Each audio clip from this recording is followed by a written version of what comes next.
In any business, the secret to scale is that either you're going to buy talent or you're going to build talent.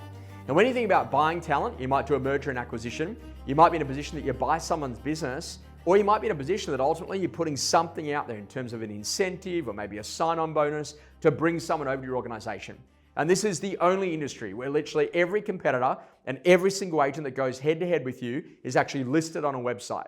What we actually do whenever we go to work with someone is we just actually get them to draw up a T intersection and we go merge and acquire, or ultimately the whole idea around recruit.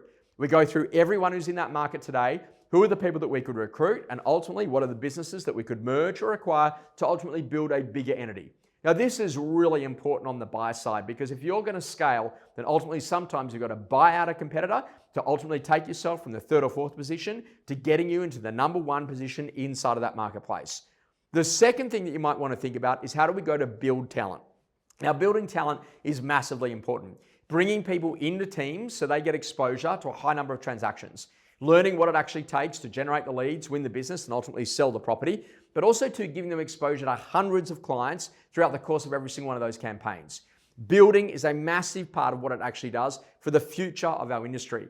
And what I get you to think about is that ultimately, how could you train someone to be phenomenal in leasing, step them into being an amazing property manager, help them becoming an incredible BDM, and then ultimately switch them into becoming an office manager, a practice manager, or being able to manage a team, or ultimately to go into the sales environment, so then ultimately they can get paid based on result, not just time. This is about really having a career pathway for people, about what you're going to be able to do to be able to meet them at day one until the ultimate succession of them actually owning the business and becoming a phenomenal real estate practitioner. This is a great question. Inside of any organization, you're going to need to buy and also to build great talent if you're really going to go and chase your goals. Get clear about where the biggest opportunity is in your business today and exploit it like there's no tomorrow.